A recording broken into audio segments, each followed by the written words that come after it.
Mēģināsim vēlreiz iziet laivā. Mēs tikko mēģinājām sākt sarunu.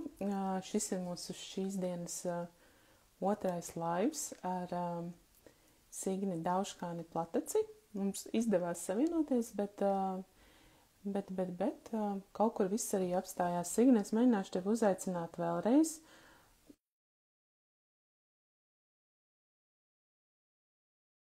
Būt, ka tas ir arī kaut kāds Instagram grups, jo es pirms tam mēģināju vispār tevi atrast Instagramā, un man nemaz neļāva tevi atrast. Es ļoti ceru, ka tagad sanāks. Signe, čau, tu mani redzi? Čau. Nē. Arī neredz. Nē, bet galvenais, ka es tevi dzirdu. Ok, es ceru, ka arī pārējie mani dzird un redz. Un jā, varbūt vēlreiz palūkšu kādam, kurš tagad pievienojās, vai jūs variet uzrakstīt, vai jūs redziet mūs abas. Jo nāk sirsniņas, tad jau laikam redz, jo parasti tad kāds arī uzraksta. Tātad vēlreiz sāksim. Šis mums ir ļoti īpašs laivs, jo ne garajā retrīts laivu pieredzē mums ir pirmo reizi 2 laivi vienā dienā. Paldies, Aija raksta, ka redz abas, Liena arī raksta, ka redz un dzird abas. Paldies. Jā. Maija arī vēlreiz. Un pirmo reizi mana laivs ar vēl vienu Signi, kur no vairāk ar vēl vienu Signi no Gulbenes, kā te arī pat Facebookā rakstīja. Kaut kā interesanti, jo mūsu ceļi ir krustojušies, pirms mēs vispār bijām pazīstamas, jo es eju pie dakteres uz klīniku, kuru esi radījusi tu. Savukārt tu pievienojies retrītam, pirms es arī vispār tevi pazinu. Un faktiski mēs vispār iepazināmies tikai laikam 1. decembrī. Tā kārtīgi mums nebija pirmais sazvans, un tad, kad tu sāki runāt, tad man bija tāds, wow.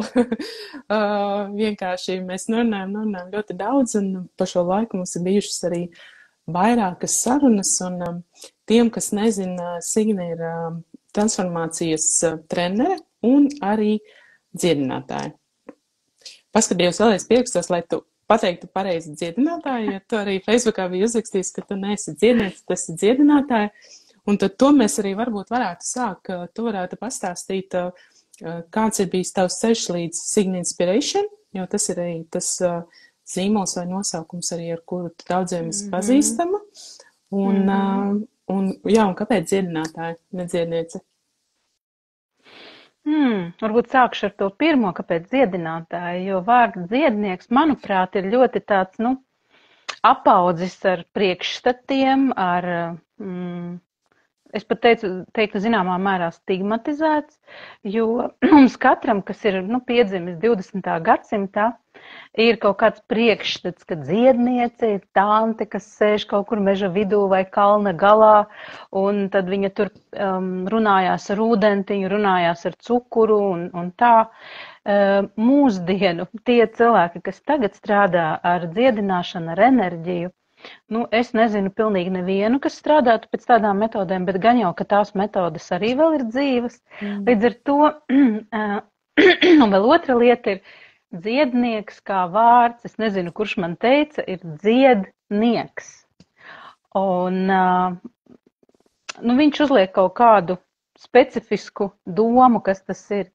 Bet tad, kad es sāku vispār šo darīt, man uzreiz bija skaidrs, ka es esmu dziedinātāja, jo tas dziedinātāja, viņš skan kā mūzika, viņš ievibrē gan manu sajūtu, gan cilvēku jau tādā kā dziedinātāja, tādā vilnī, enerģētiskā, ja. Un es vienkārši daudz labāk jūtos, un pat nedaudz labāk, es kā dziednieks vispār nejūtos. Man ļoti patīk angļu vārds healer, un, kas saka healera, ja, un arī krievalodīgie klienti un kolēģi sauc šo profesiju vai amatu vai nodarbi par healeru, ja, tā kā netūko viņu uz ceļiķeļu. Un tad tā pieeja man šķiet, man ļoti pieņemama, saprotama un sajūtama. Jā, Maija raksta arī, ka pilnīgi piekrīt jau par dziednieku un dziedinātāju. Tā kā uzreiz jau kādam ir rezonance ar to, ko tu saki.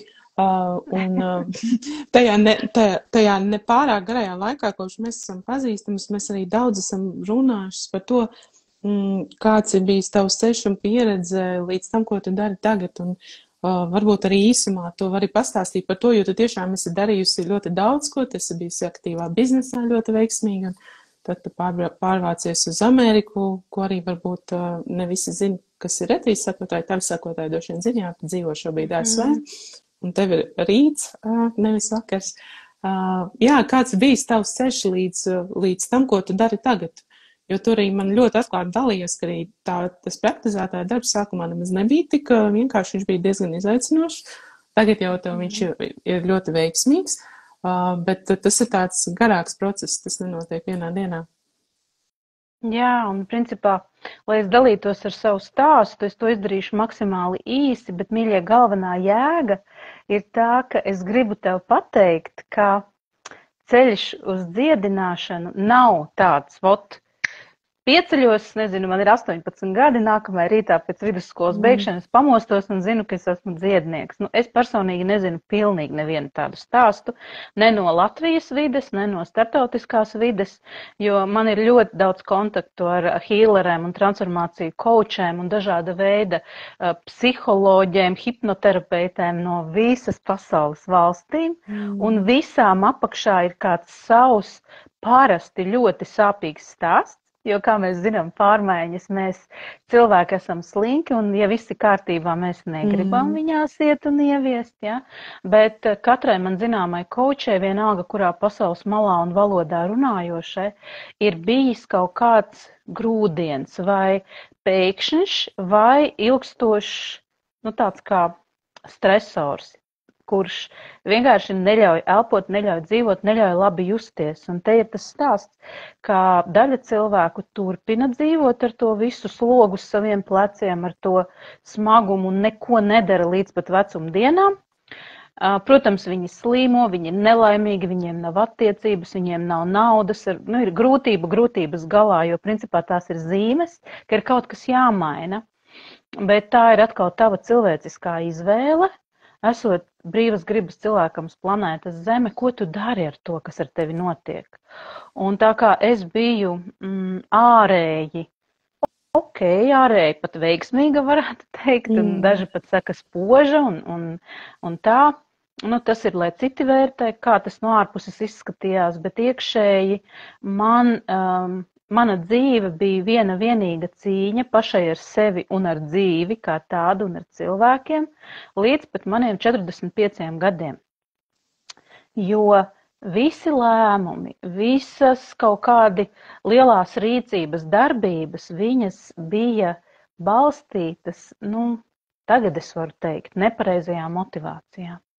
Motivācija bija pierādīt mammai, pierādīt pasaulē, pierādīt sev, ka es neesmu tā kā slikta, ka es neesmu outsiders, kad es neiedaros visur kaut kā mēģināt nevis iederēties, jo tas man vienmēr ir klibojis. Tu paņem kompāniju, 20 cilvēki, un tu tagad, Signe, aizej un tur iedaries. Nē, es vienmēr esmu bijusi pārāk koša, pārāk jaudīga, pārāk skaļa bērnībā, jaunībā. Un vienmēr vilkusi to uzmanību uz savu pusi, un tāpēc tas bija ļoti uzkrītoši un ne visiem pieņemami, ja? Un ne visi par to bija priecīgi, un tāpēc tiešām es regulāri saņēmu šo, un attiecīgi mājās bija tā, kā bija. Un es izlēmu, ka mana izdzīvošanas stratēģija, acīm redzot jau pusaudzes gados, bija nevis klausīties to, ko man saka, bet līst no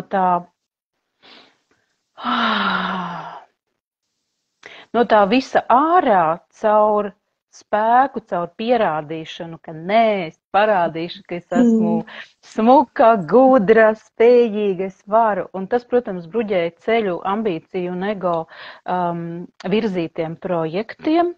Un tāpēc man ir bijuši Latvijā 2 uzņēmumi un Losandželosā uzņēmums, kur faktiski bija tikai maza daļa no lietām, kas man patika, to visu darīt, veidot, bet pēc tam, kad tas uzņēmums aiziet un ir vajadzīga administratīvā darbība un uzturēšana, tas vispār man nav piemērots, tāds ilgstošs administratīvs darbs.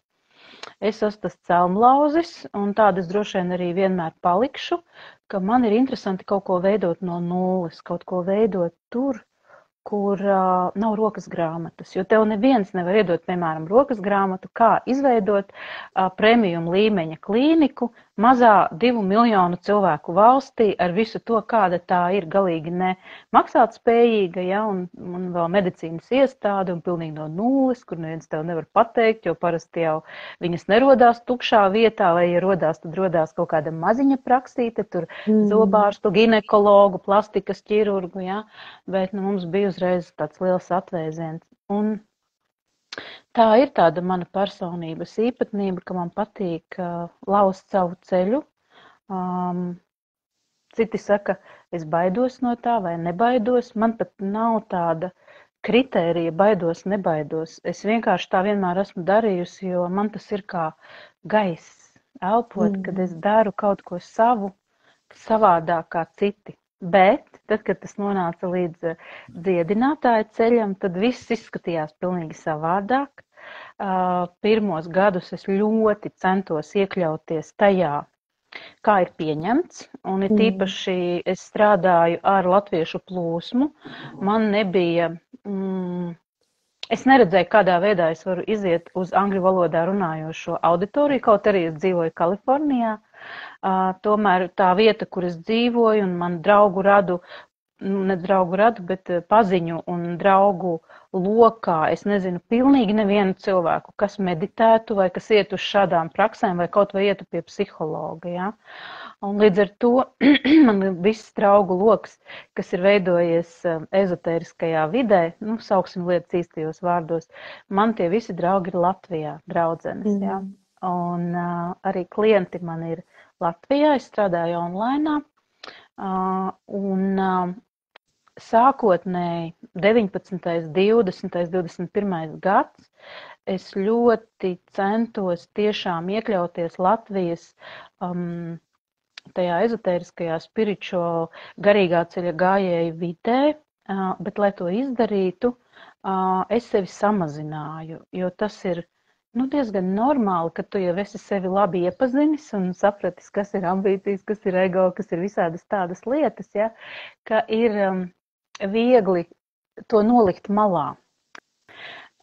Un es izgāju cauri procesam, kad, sāksim ar to, ka es sāku ar sevi strādāt 2000. gadā. Tas bija pirmie 2 gadi, kad es gāju ik nedēļu psihoterapijā. Pēc tam visu laiku ir bijušas daudzas citas metodes, ja? Un tad tikai 19. gads, kad es biju kārtējā izdegšanā, jau Amerikā, pēc Amerikas biznesa, un es sev vienkārši ļāvu tā kā apstāties, principā es to ātri traucošos vilcienu, kāds bija tas Amerikas bizness, norāvu no sliedēm, jo es vienkārši juku prātā. Es nevarēju, es katru dienu cēlos un domāju, ārprāt, es jau neieredu katru minūti tajā dienā, kas būs, jo man nekas no tā, ko es daru, nepatīk. Tas vispār ir, tā kā pret manu fizisko un emocionālo esību. Un es ļāvu sev vienkārši būt un sākumā burtiski kā dārzenis gulēt mēnesi, atpūsties, un tad es sāku kliegt uz debesīm, kāpēc man tam bija jāiet cauri, kāpēc man bija tas jāpiedzīvo, kāpēc, un tad es satiku savu pirmo garīgo skolotāju Latvijā, Intu Blūmu, un tā mans ceļš sākās, pēc tam bija daudz arī citi skolotāji, 3 pasaules valodās, latviešu, angļu un krievu. Un es tomēr redzēju, ka tā garīgā vide un dziedinātāja vide ir tādi piezemēti, mierīgi cilvēki, kuri tad, kad ieiet kadrā, viņi sāk runāt pavisam mierīgā, samazinātā balsi, kļūst par tādiem dūdieviņiem. Un es arī, cik varēju, centos, bet nevienmēr man tas sanāca. Un kas ir interesantākais, ka tad, kad es tikai šogad Signīt, ziemā, iedevu beidzot sev atļaujas, kad pietiks sevi samazināt, tā neesmu es, un es, ļoti līdz kaulam sajūtu, kāpēc mēs pierezonējam pie autentiskiem cilvēkiem, pie dabiskiem, pie tādiem, kādi viņi ir, tāpēc, ka viņi neko netēlo. Viņiem pa lielam nav svarīgi, ko tu par viņiem domā. Ja? Viņi ir tādi, kādi viņi ir. kāpēc visiem patīk Picasso vai Dalī vai pat kaut kādi skaļi citās jomās mākslinieki, kuri ir izcili gan tajā, ko viņi dara, gan viņi ir, pieņemsim, bijuši ļoti smagas personības, bet viņi ir kaut kādā ziņā magnētiski caur to, ka jā, smagi, jā, viņi tur konfliktēja, bet viņi ir autentiski, jā, un es līdz kaulam šodien sapratu, un tā kā gadu atpakaļ, ka tas autentiskums ir atslēga man pašai pie sevis un pie tavas sirds, Signe, un arī pie mūsu klausītāju sirdīm, ja? Kad es nevis izliekos, nevis stāstu, un varbūt ne ļaunprātīgi izliekos, bet tomēr neesmu es pati, nu tas nevar uzrunāt otru cilvēku. Un man bija tā dilemma, kā lai es apvienoju tās savas pilnīgi pretējās enerģijas, jo tad, kad es esmu transformāciju trenere un mentors, mani cilvēki visu dzīvi, cik es atceros, ir saukuši par zelta pendeli. Jau es nezinu, no pusauģa gadiem no jaunības, ja? Kad ar mani parunā, viss sastājās pa plauktiem un uzreiz ir tāda darīšanas enerģija, kad cilvēks tā, jā, parunāju, tagad man ir skaidrs, viss eju, daru. Jā. Un tas ir manā struktūrā, tas nav kaut kas, ko es esmu ilgos gados smagi uzstrādājusi, jo to, es domāju, ka uzstrādāt nevar. Tās ir vienkārši tādas vai dvēseles iestrādes no iepriekšējām dzīvēm vai enerģijā tas, ka tā mana enerģija uz cilvēkiem iedarbojas. Nu, lūk, un tad iedomājies, ka iznāk tāda skaļā, precīzā, kas parunā ar tevi un stundas laikā izrok, kur ir tavas problēmas sakne. Nu tā. Un tagad ir dziedinātāji, kur ienāk uz nākamo sesiju, pieņemsim, ja runājam par to, kā es strādāju. Un dziedināšanas reizē ienāk pilnīgi cita Signe, kura patiešām ir ļoti maiga, mīloša sirds plūsmā, augstāko enerģiju plūsmā, un tas ir cits cilvēks. Un man pagāja ilgs laiks pieņemt, ka nevienā, ne otrā lomā es netēloju, bet es tāda esmu. Un man ir pilnīgi organiska prasība pēc šīm abām Signēm. Jo tad, kad es esmu vienā vai otrā, es kaut kā tā kā izlīdzsvaroju sevi pati, un caur to es varu arī daudz iedot tam cilvēkam, ar kuru es strādāju, vai nu individuāli, vai nu grupā, kā gan caur to pendeli, gan caur to mieru un mīlestību un enerģijām, kuras caur mani iet un strādā uz cilvēku, ja, kā dažādi. Nu, un tad, kad es to savu unikalitāti pieņēmu, un sāku autentiski izpausties, it īpaši šovasar, un pacēlu cenas, kas ir latviešu dziedinātājiem vispār kritisks jautājums. Jā. Bet tikai tad, kad es šīs divas darbības biju spējīga fiziskajā realitātē izdarīt, tad manas lietas vienkārši kā raķetēs gāja augšā. Un šeit, man liekas, mums būtu īstajā vietā jāparunā par to, par ko, es nezinu, latviski pat pateikt, bet you blow my mind away pirmajā tikšanās reizē, kad tu man sāki stāstīt par dziedniecības tādiem kā 3 pakāpēm vai fāzēm un slēptajiem dziedniekiem. Un tas man bija priekš sevis ļoti personīgi arī, un tieši tādā dienā, bet tas nedaudz arī raksturot to kopējo lauku, kā vispār kā veidojās šī dziednieka vai dziedinātāja vai jebkura praktizētāja šajā jomā ceļš, un varbūt tu varētu tā arī īsumā padalīties, kas ir tās 3 fāzes un kur tad ir tie lielākie izaicinājumi, kāpēc par to vispār jārunā, jo arī tavi praktizētāji daudz tieši, tavi klienti tieši daudz ir praktizētāji, kas šajā jomā darbojās vai vispār strādā citās jomās ar cilvēkiem. Jā. Tātad pavisam īsi, jo tā ir vispār atsevišķa liela tēma, bet tagad vienkārši ieskicēt, lai katrs no jums, kas skatās, var sajust, kurā fāzē jūs esat, ja jūs esat praktizētāji, kas jebkādā tēmā strādā ar citiem cilvēkiem. Tātad pirmā fāze ir slēptais Nē, pirmā fāze ir pašdziedināšanās, ja? Un tā ir fāze, par kuru es stāstīju, ka es sāku 2000. gadā, bet es domāju, ka jau pirms tam, bet 2000. gadā es apzināti sāku staigāt uz psihoterapiju, uz grupām, uz mākslas terapiju, uz visādiem tādiem pasākumiem, kur es gribēju labāk saprast, kas ar mani nav riktīgi, jo man ārējā vide visu laiku teica, Signe, ar tevi nekas nav riktīgi. Ja? Un ka tu visur neiedaries, ka tu esi tik ļoti savādāka. Un man ne jau teica, Signe, ir forši, ka tu esi savādāka, bet ja tu esi savādāka, mēs tevi nepieņemam, mēs tevi grožam ārā. Nu, principā, ja? Un visu laiku ar rokām, nagiem, ragiem jācīnās, lai noturētos un tiktu atpakaļ tajā vietā, tajā vidē, tajā kompānijā, tajā sabiedrībā. Un pašdziedināšanās ceļš ir pilnīgi katram cilvēkam, kurš iet uz mērķi, es gribu strādāt ar citiem cilvēkiem, vienalga kādā tēmā.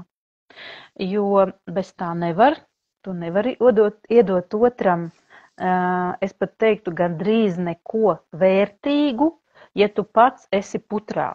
Ja tu pats sevi nezini, nesaproti, nepazīsti, ja kaut kāds klienta izstāstītais stāsts tevi ļoti dziļi notrigerē un tu vispār nespēji domāt par to klienta situāciju, tu visu laiku domā par to, ka tev ir tāpat un tev vispār nāk raudiens un vispār ir grūta tā situācija. Ja, līdz ar to ar sevi ir noteikti. Un tas arī tā pirmā fāze, kura vienam var ilgt gadu, citam var ilgt 20 gadus, bet es arī zinu meitenes, sievietes, kuras nāk pie manis un vecumā starp 50 un 70 gadiem, un varētu teikt, ka tikai tagad viņas sāk līst no tās savas čaumalas ārā savā tur 63, pieņemsim, gadu vecumā. Kuras ir visu mūžu nostrādājušas kaut kādā valsts iestādē vai kaut kādā pavisam citā darbā. Un tad ir beidzot sākušās vai nu veselības problēmas vai attiecību problēmas, kuras ir pamodinājušas, un tad viņu saprot, bāc, es vairs nevaru pa vecam, kaut kas ir jādara, bet kas? Nezinu. Un ir tāds zināms, tas šoka stāvoklis, tāds kādam es izgāju cauri 19. gadā, kad tu pa vecam nevis negribi, bet nevari, nespēji, vai pat daudziem ir tādi apstākļi, tādas notikumu ķēdes, ka tu pat fiziski to vairs nevari, jo vai nu veselības dēļ nevari, vai tu dzīvo pēkšņi kaut kādā vietā, kur tas nav iespējams, ja? Nu, katram augstākais es to saorganizē attiecīgi tā, lai tu tiešām beidzot to beigtu, jo pirms tam jau ir bijušas daudz maigākas zīmes, kuras tu neesi redzējis, respektējis, pamanījis un tā. Un tad tā ir tā pirmā fāze, kad tu sāc ceļu pie sevis. Varbūt tu kādam stāsti par to ceļu, bet es zinu ļoti daudzus īpaši latviešus, kuri vispār nevienam neko nestāsta, tikai klusītiņām. Tur radiem draugiem paziņām saka, ka brauc uz klūdziņu pīšanas nodarbībām, ja? Bet īstenībā brauc uz retrītu vai uz kaut kādu tādu vietu, jo nedod Dievs, kāds uzzinās, ka es kaut ko šitādu daru savā garīgā ceļa sfērā. Un tad, kad tu esi kaut kādā posmā ar sevis pašdziedināšanu, tad mostās sajūta, ka tu gribi strādāt ar cilvēkiem. Gribi palīdzēt cilvēkiem, gribi turpinot palīdzot sev, palīdzēt arī citiem.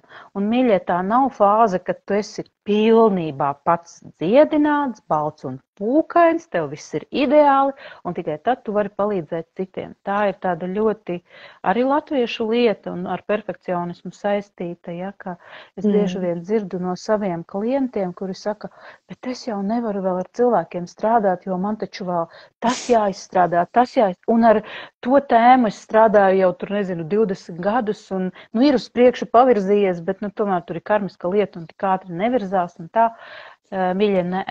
Tā fāze ir tad, kad tu viņu jūti. Kad tu jūti, ka tu gribi strādāt ar cilvēkiem, tad tas ir jādara. Bet reti kurš uzreiz var no pašdziedināšanās fāzes ielekt profesionāli dziednieka fāzē.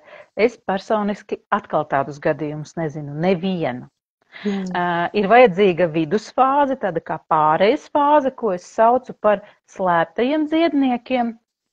Un tad tu izmanto certifikātu, diplomu, aiz kura paslēpties. Nu, piemēram, tu izmācies coachingu, un tu saki, es jau esmu tikai coach. Īstenībā tev nāk par cilvēku informāciju. Tu vari viņam palīdzēt ar savu enerģiju, bet tu esi iemācīts tikai uzdot jautājumus. Un tad tu arī pie tā turies. Ok, labi, kādu laiku tas ir pilnīgi ok, dari to.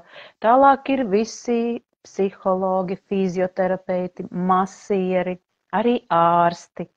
Dažādu jomu, ja, jebkurš principā palīdzošā profesija ir tie cilvēki, kuri ir kaut ko mācījušies un ieguvuši kaut kādu diplomu vai certifikātu.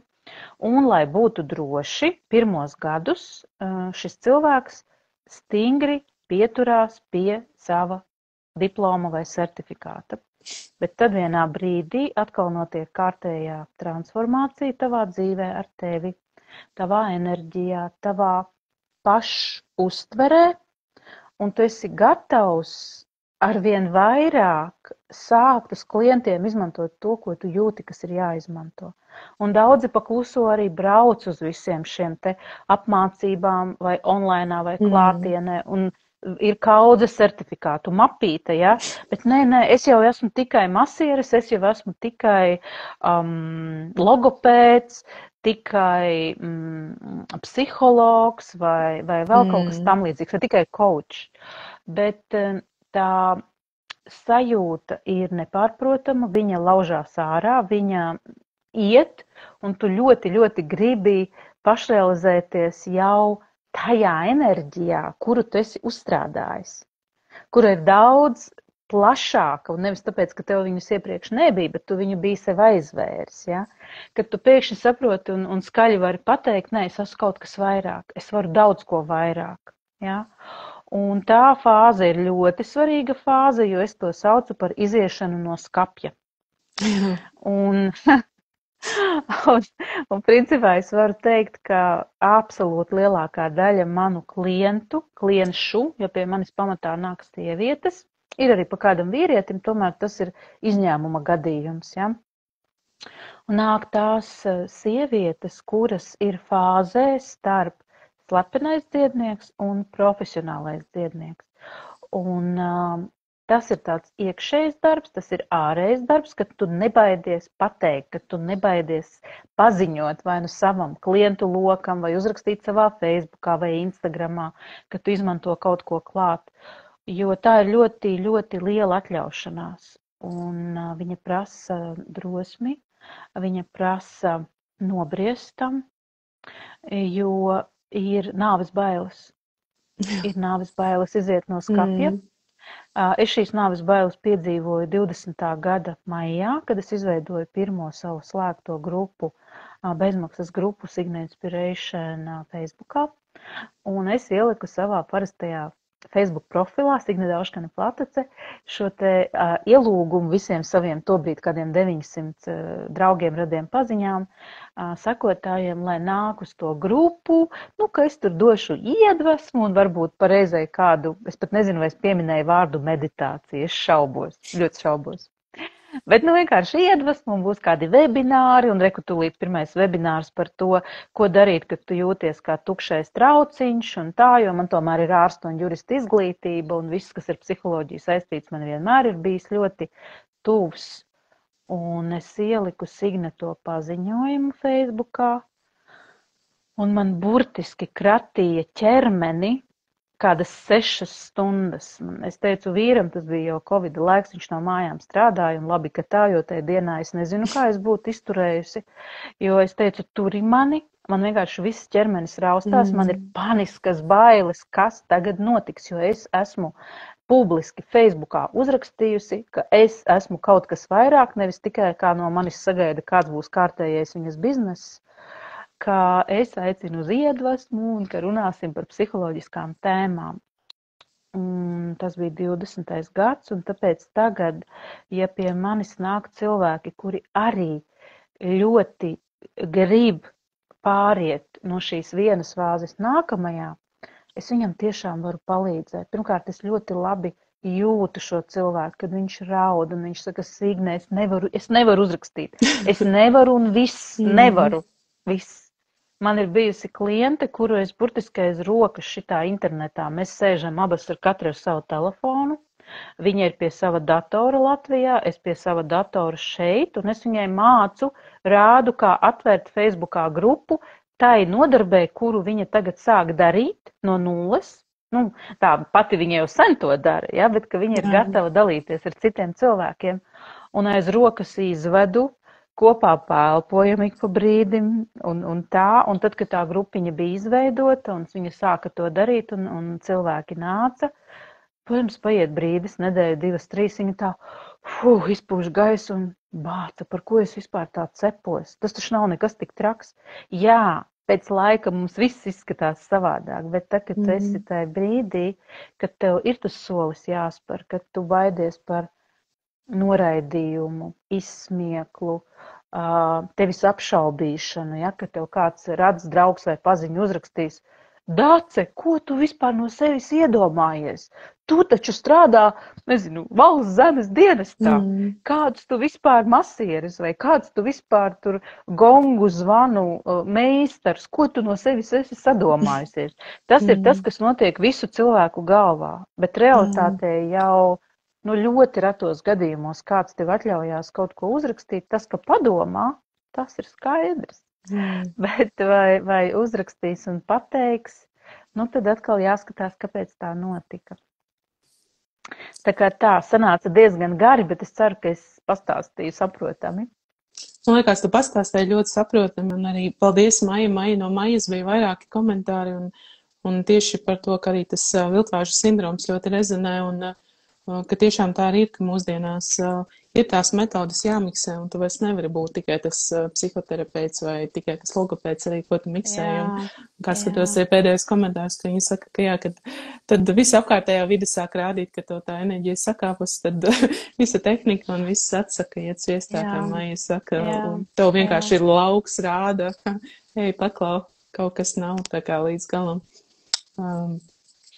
Jā, bet Maija, es tev arī godīgi teikšu, ka mēs to saprotam, ka iet tehnika sviestā, jo ir lauks, bet goda vārds ir tik daudz cilvēki, kuri šito ignorē.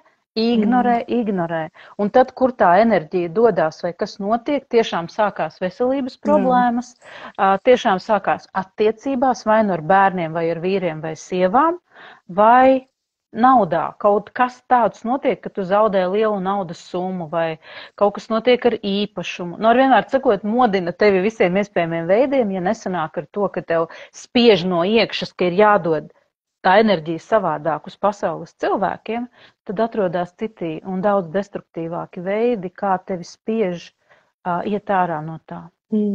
Jā, Maija arī pati ir praktizētāja. Es domāju, ka viņiem arī ļoti labi jūt šīs lietas, līdz ar to tas tiešām tā ir, bet jā, tad ir tie cilvēki, vai kā arī tu pati saki, tas sākums jau bija caur to ārējo vidi, kas tev rāda, un iekšējo sajūtu, kas saka, ka galīgi nav, ka ir slikti, ārēji pat jau varbūt diezgan veiksmīgi, tad iekšēji vienkārši ļoti slikti. Un šobrīd tu strādā arī tiešām, mēs arī daudz runājam, un arī tavu klientu vidu var redzēt, ir tieši praktizētāji, kas ir interesanti, un cilvēki, kas strādā ar citiem cilvēkiem. Kā tev tas ir veidojies, un kāpēc tev liekas, ka tieši praktizētāji pie tevis pievelkās, kas ir tā tava īpašā lieta, ko tu vari viņiem iedot? Protams, tu minēji jau racionāli pieeja, jo, kā mēs runājām arī pašā pirmajā reizē, kad es ar tevi sazvanījos, ka šī jomā nevienmēr pietiek ar to vienkārši to būšanu vai plūsmu vai meditāciju, ir tas nākamais solis darīt. Un tam, man liekas, var ļoti superīgi samiksēt tās abas lietas. Tev nāk informācija, tu vari būt tajā plūsmā, bet tu arī ļoti strukturēti vari palīdzēt sakārtot, kas tad ir jādara. Pirmām kārtām, kāpēc pie manis nāk darītāji?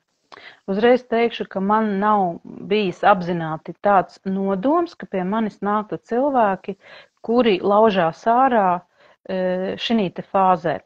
Toties man ir bijis nodoms jau 2 gadus, ka man ir jāpalīdz ārstiem visā pasaulē, maniem kolēģiem, mosties, jo es šo savu lielo dzīves aicinājumu uzzināju pēc viena regresa seansa, jo pirms 2 gadiem es biju fāzē, 2-3 gadi atpakaļ, kad es, manuprāt, ļoti daudz ko darīju, bet nebija tā rezultāta. Un man kā cilvēkam, kuram ir svarīgi redzēt rezultātu, es neesmu tikai procesa cilvēks, ja? Štruns par rezultātu, galvenais, ka tu esi un dari, jā, es varbūt gribētu būt tādā sajūtā, tomēr mana personības struktūra ir tāda, ka man ir jāredz gan savus rezultātus, gan klienti, ja viņi nāk un ar mani strādā, man ir svarīgi, ka klientam ir rezultāti. Jo tie procesa cilvēki, kuri, nu es te būšu plūsmā, es te tik pameditēšu un tā, es uzreiz saku, tas nav mans klients, jo mana jaudīgā enerģija viņu vienkārši nogāž no kājām. Ja? Un tā darīšanas enerģija, ja? Tā darīšanas, kad es vienkārši ar visu savu enerģiju lieku tam cilvēkam virzīties, tu nepaliksi vairs tajā punktā, kur tu esi. Un pirms 2 gadiem es biju uz regresa seansu, lai paņemtu resursu no kādas no savām iepriekšējām dzīvēm, lai saprastu, vai es eju pareizi. Jo es biju tā kā apjukusi, ko man tālāk darīt, jo nav to rezultātu. Nenāk tik daudz klienti, kā es gribētu. Es nevaru paprasīt naudu par savām ne nu grupu programmām, ne nu individuālajām programmām, jo man ir sajūta, ka, ko tad no latviešiem var paprasīt, un man jau ir tikai jāpalīdz un jāpalīdz. Visas šīs te programmas, kuras, es domāju, ir faktiski ikvienam dziedinātājam ne tikai Latvijā, bet arī ārpus Latvijas. Ja? Ka tu sāc, ka tu vienkārši gribi dot un nevis negribi ņemt, bet tu neproti un nevari paņemt. Jo kaut kas tevī nav līdz galam sakārtots. Lūk, un es satiku sevi kā ļoti jaudīgu indiāņu dziednieku Amerikā, šamani, kurš jau tad man nodeva daudz vēstījumus, bet vēl 1-2 pēc šī seansa man turpināja nākt informācija. Tāda nepārprotama. Un es vienkārši sapratu, ka mans dzīves lielais aicinājums un uzdevums ir palīdzēt kolēģiem mosties, un nevis tāpēc, ka tev kā ārstam vai kā masierim vai kā fizioterapeitam ir jāiet prom no medicīnas un jāsāk būt par dziednieku. Nē, ir jāapvieno. Tu izmanto kā ārsts savas tradicionālās medicīnas pieejas, metodes, izmeklēšanu, diagnostiku. Tu izmanto ķirurģiju, tu izmanto medikamentus, visu, kas ir 21. gadsimtā pieejams, bet paralēli tam tev notiek darbs pašam ar sevi kā ar ārstu, kā ar profesionāli, kā ar cilvēku, kas katru dienu iedarbojas ar ļoti lielu skaitu pacientu. Un tā kā ārsti no šīs tēmas zemapziņā paniski baidās, jo tāpēc viņi slēpjās aiz metodes, aiz certifikāta, aiz vadlīnijām, aiz pierādījumos balstītas medicīnas, ja, kad ir tikai tas, bet patiesībā tas, kas var palīdzēt un palīdz visvairāk, ir tava kā ārsta būtība vai tava kā profesionāļa būtība, arī, ja tu neesi ārsts, bet cita veida palīdzošais profesionālis. Ja? Un tikai tad, kad tu ļauj tam būt sevī, tu ļauj tam iet ārā, tu ļauj ar to strādāt, tu vari pacientu dziedināt. Ja? Jo redzi, te ir tā lieta, ka dziedināšana ir 5 fāzes – prāts, sirds, dvēsele, enerģija un darbība. Un te ir tā kā 2 galējības, ja? Ārsti pamatā orientējas tikai uz darbību, ja? Kad rekur tev ir izmeklējuma plāns, rekur tev ir diagnoze, rekur tev jāaiziet ir uz operāciju, uz aptieku rekur receptītēm pēc tabletēm. Tikai tādas fiziskas ar prātu saprotamas darbības, bet kur ir viss pārējais? Ja? Pat prāts netiek pieslēgts. Ja? Tāpēc es 2000. gadā sāku Latvijā strādāt ar pacientu tiesībām, medicīnas tiesībām, un es mainīju cik nu tas bija manos spēkos caur Latvijas pacientu tiesību biroju un caur lekcijām, ko es ārstiem 15 gadus lasīju, to domāšanu, ja, ka tev ir jāstrādā ar pacientu, jādod viņam informācija, lai viņš var sagramot, pajautāt atpakaļ jautājumus. Juridiskā valodā to sauc par pacienta informēto piekrišanu, bet praktiskajā dzīvē tas ir darbs ar pacienta prātu un enerģiju. Un es arī Latvijā esot lekcijās ārstiem šo mehānismu ļoti skaisti stāstīju, skaidroju, man pat iedeva schēmu, es toreiz domāju, ka es pati to esmu izdomājusi, ja? Bet veselu tādu schēmu, kā tev pacients ienāk, kā viņš ienāk, viņam tad tie domu vektori uz visām pusēm skrien. Un tavs kā ārsta galvenais uzdevums ir pacienta domu vektorus, kur iet uz visām pusēm, novirzīt vienā virzienā, tēmā veselība. Pamodināt pacientā pašā viņa pašdziedināšanas spējas. Ja, jo tikai tad, kad pacients pats saprot, kas ar viņu notika, saprot, kāpēc tieši šitāds ārstēšanas plāns, kāpēc šodien šitas jādara, rīt šitas jādara, viņš paralēli tai tabletei, ko paņems aptiekā. Tā tablete pat visticamāk būs placebo efekts, ja? Bet galvenais, lai viņš ir emocionāli, enerģētiski, kā uzskaņota viola, ka viņš zina, kur viņam pašam savs organisms ir jāvirza. Tā ir tā lielā lieta, kas ir jāizdara ārstam, un es to jau stāstīju vispār, pirms es jebko par sevi zināju to, ko es zinu tagad. Ja? Un attiecīgi tātad es fokusējos 2 gadus uz to domu, uz to sajūtu, ka man ir jāmodina ārsti, bet, protams, tas ir ļoti milzīgs, ambiciozs izaicinājums, projekts, sauc kā gribi, jo tā vienkārši piekļūt ārstiem es nemaz neredzu, kā var. Viņi par šitām tēmām nelabprāt runā, vismaz publiski, individuāli jā. Bet arī ne visi. Lūk, un tāpēc es domāju sākt ar angļu valodā runājošiem ārstiem. Jau briestu 2 gadus, bet es ticamāk, ka 24. gads būs tas gads, kad es to reāli sākšu tā, pa īstam darīt un katru dienu. Jo iestrādes ir, sagatavas ir, un tikko es tagad pieņemu sev virtuālo asistentu, jo es netieku viena ar visiem darbiem, uzdevumiem galā. Un attiecīgi, kā tas izvērsās reālajā dzīvē, šorudeni tīpaši, ja, kad man ir katru dienu vismaz 2 individuālie klienti un pieraksts ir 2 mēnešus uz priekšu, es vienkārši tagad redzu, ka realitātē varbūt 1 no 10, kas pie manis atnāk, ir cilvēks, kurš nestrādā ar citiem cilvēkiem. Visi pārējie strādā. Un viņi tieši tāpēc ir pierezonējuši, ka viņi man saka, Signe, tu mani sen iedvesmo, es tevi vēroju un tā. Un es vienkārši jūtu tevī to uz darbību orientēto enerģiju, ka tu nesēdi kalna galā un nestāsti, tad, kad tu pamainīsi savu enerģiju, tad tev dzīvē pats par sevi viss notiks, ja? Nē, nenotiks. Es uzreiz pasaku, nenotiks.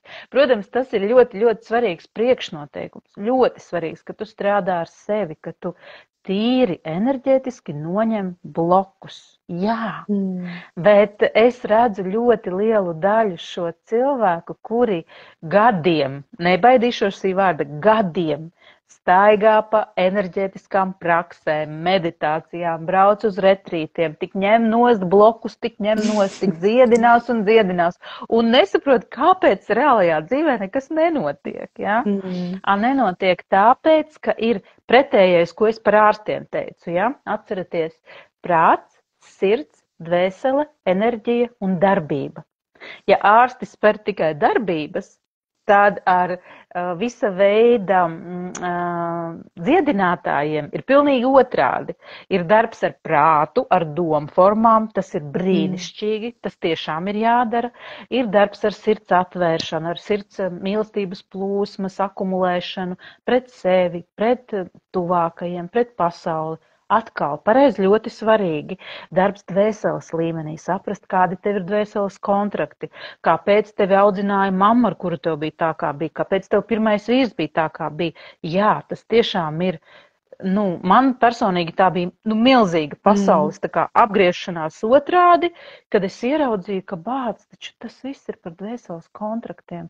Ko tu te cepies šajā dzīvē, ja Nu, tā tas ir. Un tad, kad tu to saproti, tad, kad tu dari visu to, kas ir jādara ar šiem dvēseles kontraktiem, kurus tu gribi vai nu pārtraukt, vai nu dziedināt, vai nu gan vienu, gan otru, kad nu tu esi nobriedis tam, ja? Jā, tas ir svarīgi. Viss tas ir svarīgi, bet absolūti izpaliek solis darbība. Un, ja tu arī galvā domā par to, ka vajadzētu sākt vai nu vairāk darīt to, vai vispār no nulles darīt to, ir nenormāli ilgs tas inkubācijas periods, kā es to saucu, no brīža, kad tu izdomā, ka vajag, vai tu dzirdi kaut kādā bezmaksas webinārā, vai kaut kur, vai tu skaties, kā kāds cits Latvijā dara, un tu tā, nu jā, man arī tā vajadzētu darīt, vajadzētu. Bet no tālāk par domu vajadzētu, nu pa lielam netiec. Un to darbību nav. Un tad, kad man nāk cilvēki un saka, man nav klientu vai es gribētu vairāk, man uzreiz ir pirmais jautājums. Nevis runāsim par visu to, ko tu esi enerģētiski darījis, jo pie manis nāk tie, kas ir daudz enerģētiski darījuši. Ja? Bet pastāsti man, kādi ir tavi soļi reālajā dzīvē? Ko tu esi Facebookā par sevi uzrakstījis, ko tu esi Instagramā, oi, man nemaz nav Instagramā konta un Facebookā. Nu, Facebookā man ir mana publiskais profils, Dace Bērziņa, bet tur jau es nelieku, tur es tikai par radīšanu un par kaķiem, bet vispār jau es esmu dziedinātājs. Saku, ok, bet kur tu esi publiski Dacīt ielikusi, ka tu vari tur ar gongiem strādāt vai ar kaut kādām īpašām tur no ar rokām masāžās iedarboties cilvēkiem. Nē, es jau tikai tur tādā un tādā slimnīcā esmu masiere, nu ja man atnāk Pētera onkulis, nu tad es ar viņu tā vairāk pastrādāju, viņš jau zina, ka es parasti tur tādu metodi paņemu šitādu, bet nē, tā jau ar citiem pacientiem nē. Un es tā klausos un domāju, es saku, Dace, kā tev var būt vairāk kaut kas vai savādāk, ja tu pat neesi pateikusi nevienam, ka pie tevis var nākt, ka tu esi ar 25 gadu pieredzi jau tai tradicionālajā medicīnas kaut kādā novirzienā, ja? Vai pat pilnīgi pietiek ar 3 un 5 gadu pieredzi tajā, ko tu esi darījusi, bet tu vari vairāk, vai tu šobrīd strādā kaut kādā struktūrā, bet gribi veidot savu privātu praksi. Vai veselības dēļ aizgājis no iepriekšējā kaut kāda darba, un tagad tu gribi no nulles sākt to savu lietu, un tu sēdi un gribi jau 2 gadus. Bet ar gribēšanu nekas nenotiek tālāk, ja? Tad arī tā mana iedarbība, ka es palīdzu cilvēkam izrakt dziļi, kāpēc izpaliek darbība. Un tiešām es varu apsolīt ekrānā, kad 1,5 stundas laikā, kad ir pirmā sesija ar mani, es tev pateikšu, kas ir tava 1, 2 vai 3 problēmu cēloņi, kāpēc tu esi šobrīd tajā fāzē, kur tu esi, un nevari virzīties tālāk. Daudzreiz arī par to dziedināšanu ir dažādas pieejas. Ne tikai varbūt tajā līmenī arī prāts, tur sirds dvēsele, un tad ir citi tur saka, nē, tad tev viss būs plūsmā, citi saka, nē, tev tomēr jādara, bet ir otra lieta vēl par to, ka citi saka, ka visam jānotiek dabiski, tad, kad cilvēks ir gatavs, un tā es arī esmu tā, kurai, ok, tad daram, un man arī patīk, ka man vēl kāds palīdz man uzgāzēt to pedāli, bet tu, man liekas, tas riptīgs tāds gāzes pedāls. Tu to bremzi nepieturi. Un kā ir cilvēkiem ar to, vai viņi ir gatavi? Varbūt viņi īstenībā gaida, ka beidzot kāds viņiem iedos to pendeli, vai kāda ir tava pieredze ar to, īpaši arī praktizētājiem, jo kaut kādā jomā viņi jau ir speciālisti, bet tad atnāk Signe un vēl uzšauj pendeli. Jā, es vēroju to procesu tā.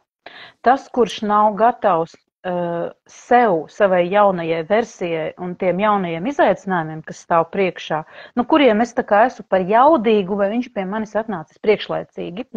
Viņš iziet, teiksim, to bāzes programmu, 3 tikšanās ar mani, saruna, dziedinoša meditācija, saruna, un 3. sarunā mēs liekam to aktivitāšu plānu. Pēc mēneša mēs tiekamies uz mentoringa sesiju. Uz nākamo viņš vēl atnāk, bet jau uz to vēl pēc mēneša viņam kaut kas notiek.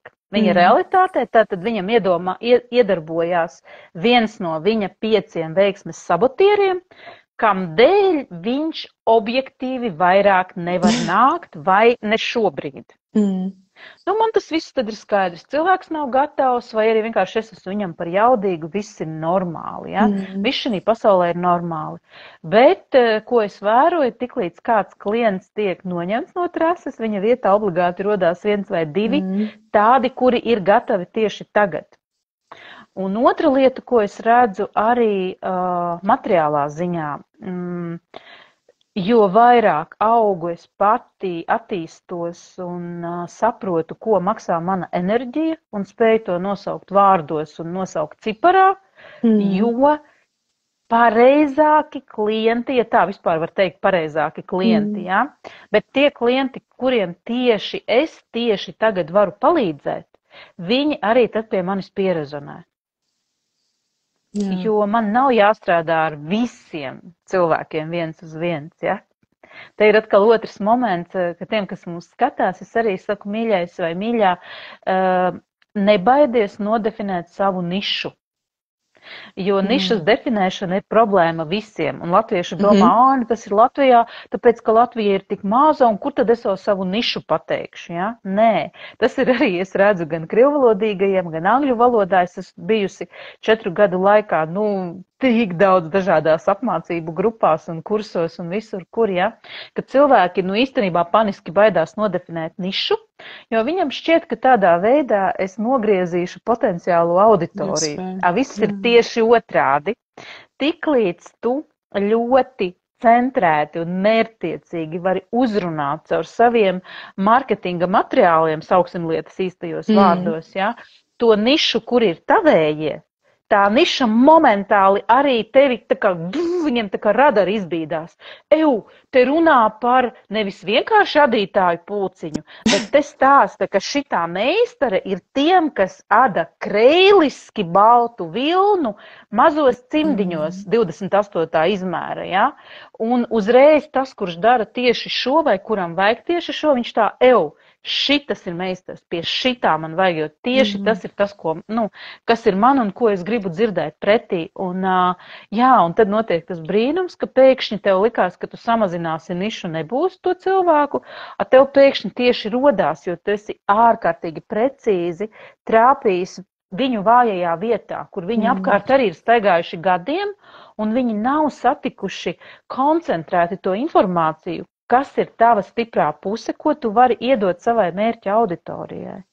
Jo, piemēram, Signe, kāds piemērs, ja tu man tagad teiktu aizēj nolasi lekciju mašīnbūves uzņēmumā, droši vien, ka es pat ļoti veiksmīgi paņemtu kaut ko no transformāciju universālām tēmām, nodotu zaļus uguņus, viņi visi paliktu ar muti vaļā, bet ko tālāk? Ja? Vai tas būtu kaut kas paliekošs un vērtīgs?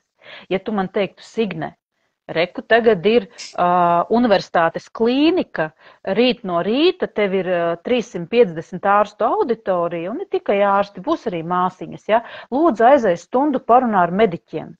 Tad iedomājies, cik tādā auditorijā es varētu iedot precīzi mērķētu informāciju, ka puse no viņiem vai lekcijas laikā pāris reiz apraudātos, vai pēc lekcijas viņiem sākās transformācija procesi, kā tas parasti ir pēc tām manām nodarbībām, kad es ārstu auditorijās to esmu kādreiz ļoti, ļoti daudz vadījusi. Ja? Tā kā tas ir stāsts par tavu nišu, ka tu vari no sirsniņas uz sirsniņu runāt tad, kad jūs runājat vienā valodā. Un ar džekiem no mašīnbūves rūpnīcas es tiešām nerunātu vienā valodā. Es runātu tādas gudrītes, tādas, transformācija trenerītes, kura visu kaut ko sadomājusies valodā, ja? Bet tas diez vai aizietu, visvērtīgākajā augstnē, kādā tas varētu būt. Jā, arī tikko bija komentārs, ka tā ir ļoti, ļoti laba doma par to nišu, bet arī to mēs redzam, jo mums tiešām ir pār 300 praktizētājiem, un daudzējs tā arī tieši tā, kā tu saki, ka, principā, es strādāju ar visiem, vai ar šo metodi, vai strādāt, principā, ar visiem jautājumiem, un tad ir tāds, it kā izklausās ļoti labi, bet tajā pašā laikā, ja man ir problēma, ja es esmu cilvēks, kam ir ļoti specifiska problēma, nezinu, piemēram, kaut vairogdziedz ar tur jautājums ar hormoniem, bet man ir aizdoma, ka tur īstenībā ir vēl kaut kāds cits jautājums, varbūt par pašizteikšanos, vēl kaut ko, Un es tagad atveru to retrīts lapu un skatos, tu visi strādā ar visiem, bet pie kā tad man iet? Nu, tā kā, bet ja tur ir viena, nezinu, tikko Agita ienāca, ir viena Agita, kas uzrakstās, es tieši specializējos, tur, nezinu, sīvietēm uz vairogdziedzeri, kam ir, nezinu, arī kaut kādas problēmas izteikties, viņai, man pie šīs ir jāiet, un uzreiz ir skaidrs, ir tā viena valoda, par ko tu runā. Jā. Un tāpēc jau arī tavs pieminētais piemērs par endokrinologiem reālajā ārstu pasaulē jau tiešām tā arī ir, Signīta, ka ne visi endokrinologi, ir, kas ir visu dara, ja, bet principā universitātes klīnikās viens endokrinologs strādā ar vairogdziedzeru problēmām, otrs strādā vairāk ar cukura diabētu, ja, trešais varbūt ņem kaut ko ar hipofīzi un tā tālāk. Katram ir tomēr sava tāda šaura tēma, un jo ilgāk viņš dzīvo, jo vairāk viņš pašaurina savu jautājumu, kurā viņš ir spečuks, tāpēc viņš ir profesors, kāpēc tam visi citi endokrinologi no visas Latvijas, kad ir tāds pacients ar specifisku lietu, viņam vienreiz, mēnesī atnāk. Viņš obligāti sūta pie tā profesora Bērziņa vai Kalniņa, jo tas ir specializējies tieši tajā jomā. Tāpēc tagad šajā te klausoties, tev ir mīļā vai mīļais jāsaprot, vai tu esi gatavs kļūt par profesora līmeni, kur tu esi šauri nospecializējies. Un ja tu esi dziednieks, un ja tu gribi iet to savu ceļu, un ja tu nebaidies no šī procesa, bet es ticu, ka var arī būt fāze, kad tu to klausies, it kā saproti, ka es visu pareizi saku, bet bail, kas notiks, nevaru, ja.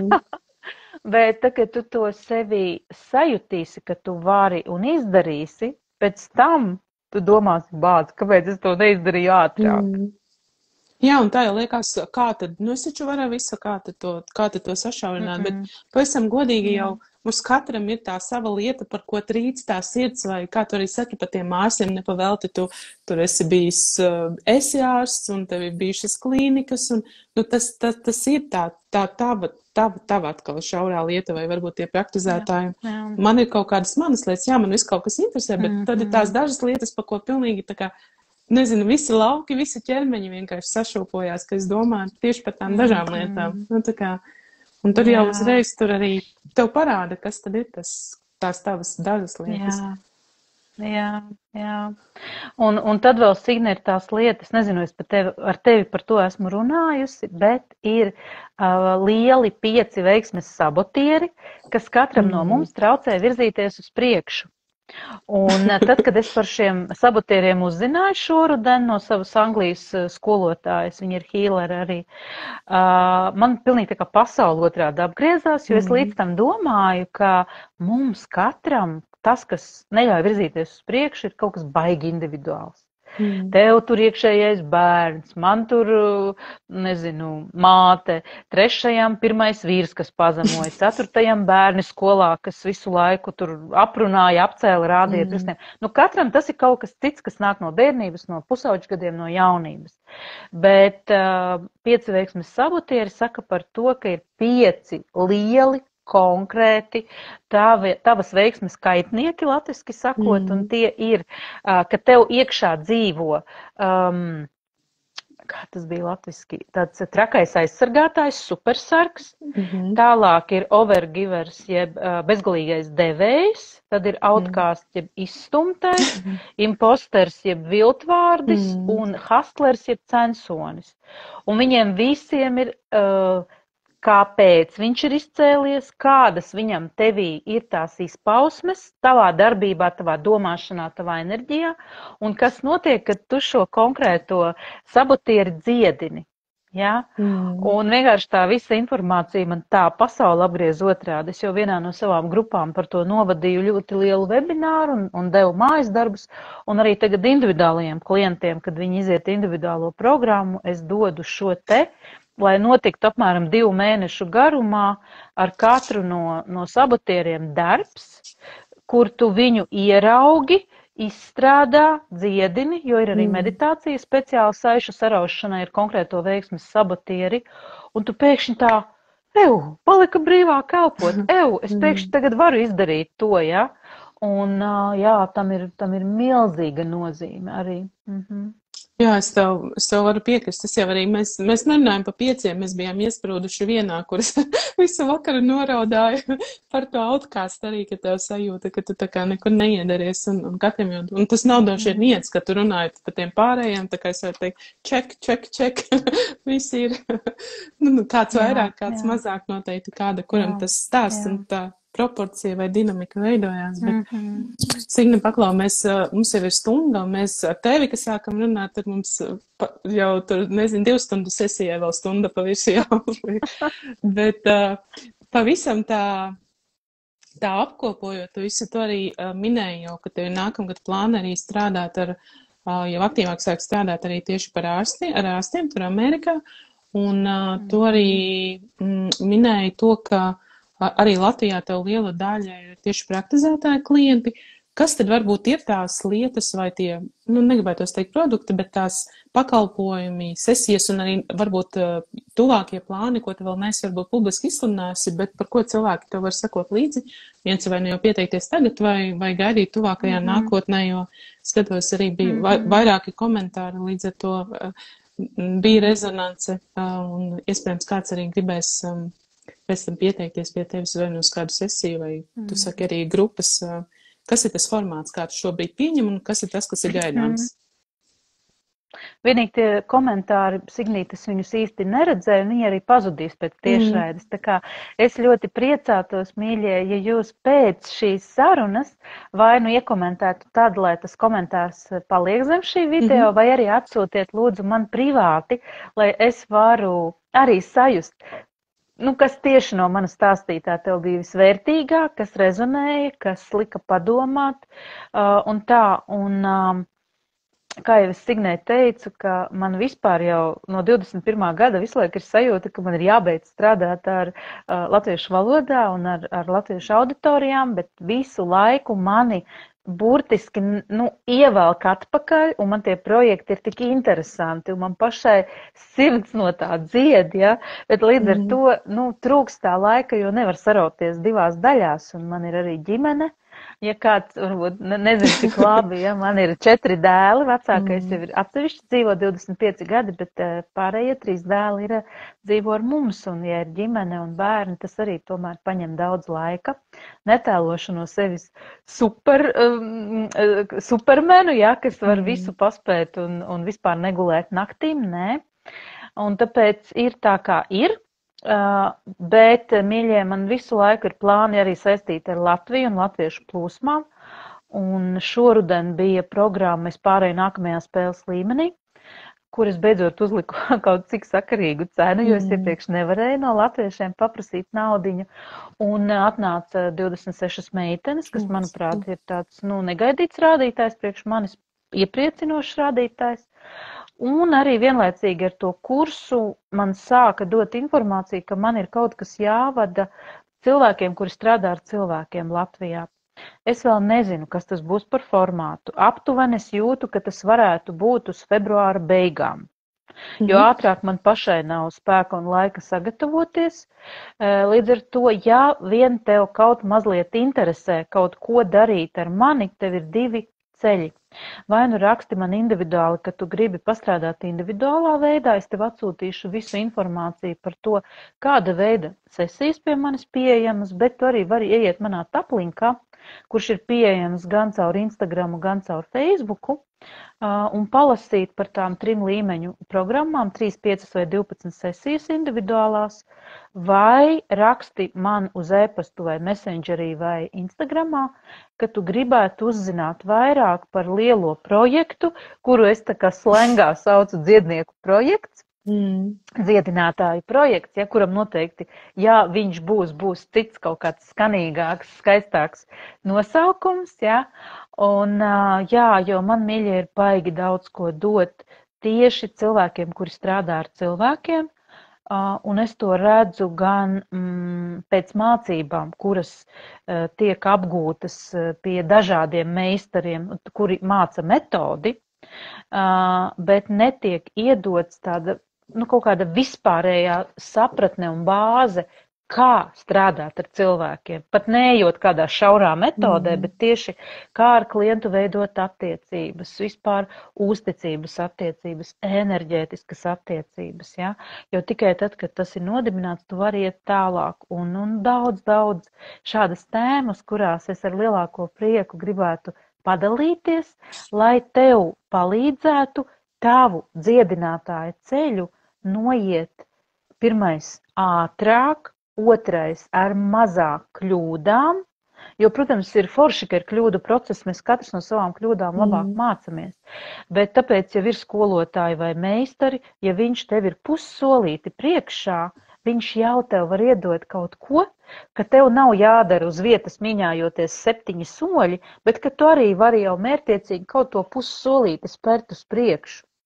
Un, jā, es vienkārši ļoti gribu palīdzēt, jo es redzu, ka Latvijā ir ļoti daudz meistaru, kuri veidojās pēdējos 3-5 gados, bet daudzi nemaz nestrādā, pabeidz tās mācības, bet neatrod ar ko kopā praktizēt, trenēties, neatrod to savu unikālo pieeju, neatrod savu balsi, kā varētu publiski iziet un par sevi pateikt. Ja?